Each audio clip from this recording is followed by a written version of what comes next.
तो हाइपोग्लाइसेमिया क्या होता है? हाइपोग्लाइसेमिया का मतलब होता है हमारा जो शुगर लेवल, हमारा ब्लड शुगर लेवल जो होता है कम हो जाता है। कम कितना होता है? बिलो 70, 70 से कम हो जाता है तो उसको बोलते हैं हाइपोग्लाइसेमिया। तो हाइपो का मतलब होता है कम, ग्लाइसे का मतलब होता है ग्लूकोज, मिया का मतलब होता है ब्लड। तो ब्लड में ग्लूकोज की कमी हो जाती है, उसको बोलते हैं हाइपोग्लाइसेमिया। तो हाइपोग्लाइसेमिया क्या होता है? हमारा शुगर लेवल कम हो जाता है। तो एक्चुअली क्या होता है, हम साइंस सिम्टम्स की बात करें तो हमारा जो ब्रेन है ना, ब्रेन को क्या होता है, शुगर की बहुत ज़रूरत होती है। ग्लूकोज जो होता है ब्रेन बहुत ज़्यादा कंज्यूम करता है हमारे बॉडी में। तो अगर ब्रेन को अगर ग्लूकोज नहीं मिलेगा तो क्या होगा, ब्रेन फंक्शन जो होता है वो क्या होगा, ब्रेन फंक्शन नहीं कर पाएगा ठीक से। तो मेनली जो सिम्टम्स आएंगे आपको नर्वस सिस्टम के रिलेटेड आएंगे। तो देखो, एंजाइटी आएगा, नर्वसनेस होगा, पेशेंट को एंजाइटी होगी, नर्वसनेस होगी। तो उसके बाद कन्फ्यूजन हो जाएगा।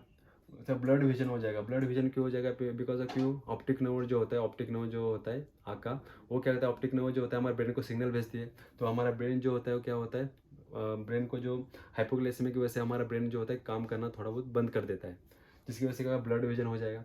लॉस ऑफ रिस्पॉन्सिवनेस हो जाएगा, पेशेंट की जो होगा रिस्पॉन्स नहीं दे पाएगा।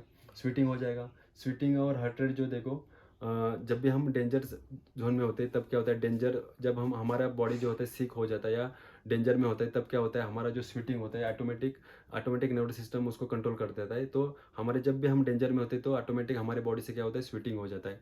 हार्ट रेट बढ़ जाता है। उसमें हम डेंजर सिचुएशन में क्या होता है, हमारा जो ब्लड सप्लाई होता है वो इंक्रीज होता है, जिसकी वजह से हार्ट रेट क्या होगा, इंक्रीज हो जाता है। उसके बाद सीजर कोमा, अगर सेवर हाइपोग्लाइसेमिया में क्या होता है, पेशेंट को सीजर आ सकता है, पेशेंट कोमा में जा सकता है। तो कॉजेस क्या सकते हैं? कॉजेस हो सकता है पेशेंट को, डायबिटिक पेशेंट को भी हाइपोग्लाइसेमिया हो सकता है और नॉन डायबिटिक पेशेंट को भी हाइपोग्लाइसेमिया हो सकता है। तो डायबिटिक पेशेंट का क्या कॉजेस हो सकते हैं? टू मच इंसुलिन और मेडिकेशन, अगर पेशेंट ज़्यादा इंसुलिन और ज़्यादा मेडिकेशन लेता है, जिसकी वजह से क्या होगा, ब्लड शुगर लेवल कम हो जाएगा। क्योंकि इंसुलिन जो होता है शुगर लेवल को मेंटेन करता है। अगर आप ज़्यादा इंसुलिन लोगे, ज़्यादा एंटी डायबिटिक मेडिकेशन लोगे तो क्या करेगा, हमारा जो शुगर लेवल होगा उसको कम कर देगा। उसके बाद ईट लेस और सिपिंग मील, अगर खाना कम खाते हैं या खाना नहीं खाएंगे तो क्या होगा, उसमें भी क्या होगा, हमारा ब्लड शुगर लेवल होता है वो कम हो जाता है। उसके बाद नॉन डायबिटिक में अगर बात किया जाए तो पैनक्रियाटिक ट्यूमर की वजह से क्या होता है, हमारा जो पैनक्रियाज है वो क्या होगा, इंसुलिन नहीं बना पाएगा ट्यूमर की वजह से। लिवर डिजीज होने की वजह से क्या होगा, लिवर में क्या होता है, हमारा ग्लूकोज जो होता है स्टोर्ड होता है। जब हमें बॉडी में एनर्जी ग्लूकोज की कमी हो जाती है तब हमारा लिवर क्या करता है, सिक्रेट करता है, प्रोड्यूस करता है। तो लिवर डिजीज में भी क्या होता है, हाइपोग्लाइसेमिया हो सकता है।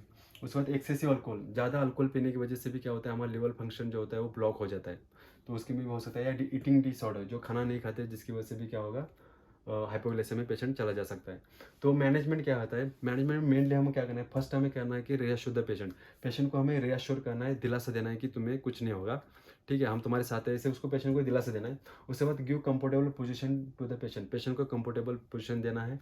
उसके बाद check the vitals parameter, patient का वाइटल चेक करना है, temperature, pulse, respiration, BP, SpO2 चेक करना है। अगर पेशेंट का SpO2 कम है तो हम पेशेंट को ऑक्सीजन लगाना है। उसके बाद check blood sugar level, blood sugar level check करना है। ब्लड शुगर लेवल हमें कितना हाइपोग्लाइसेमिया में कितना दिखेगा, 70 से बिलो होगा। 50 हो सकता है, 60 हो सकता है, 30 हो सकता है, कुछ भी हो सकता है बिलो। तो पहले हम ब्लड शुगर लेवल चेक करना है। Give the patient something sweet, अगर पेशेंट का ब्लड शुगर लेवल कम होने की वजह से हम क्या देंगे पेशेंट को, give the something sweet like sugar biscuit, sweet, juice, glucose tablet.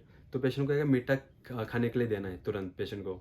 तो उसके बाद क्या करना है, खाने के बाद उसमें क्या करना है, उसके बाद 10-15 मिनट के बाद क्या करना है, ब्लड शुगर लेवल फिर चेक करना है। अगर पेशेंट का ब्लड शुगर लेवल अगर इंप्रूव नहीं होता तो हम क्या करेंगे, पेशेंट को दोबारा मीठा कुछ खाने के लिए देंगे, जैसे शुगर हो गया, बिस्किट हो गया, स्वीट्स हो गया, पेशेंट को दोबारा खाने के लिए देंगे। फिर 10-15 मिनट के बाद पेशेंट का जो होता है ब्लड शुगर लेवल चेक करेंगे, ठीक है। उसके बाद क्या करेंगे हम, start IV fluid DNS dextrose, अगर पेशेंट का मान के चलो, अगर पेशेंट का ब्लड शुगर लेवल 50 है, 50 या 55 है, तो हम पेशेंट को क्या करेंगे, D5 लगाएंगे। तो हमारा एम क्या है, पेशेंट का जो ब्लड शुगर है वो कितना 70 से ऊपर लेके जाना है, यह हमारा क्या है, एम है। तो हम पेशेंट का D5 लगाएंगे, पेशेंट को डेक्सट्रोज 5%।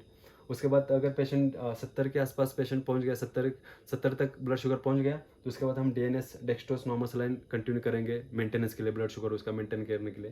तो DNS लगाएंगे। तो अगर in case of severe hypoglycaemia, अगर पेशेंट का सेवर हाइपोग्लाइसेमिया जाता है, इसमें क्या होगा, पेशेंट लॉस ऑफ रिस्पॉन्सिवनेस होगा, पेशेंट को सीजर भी आ सकता है, पेशेंट कोमा में जा सकता है। तो in case of severe hypoglycaemia हम give injection 50% dextrose IV bolus.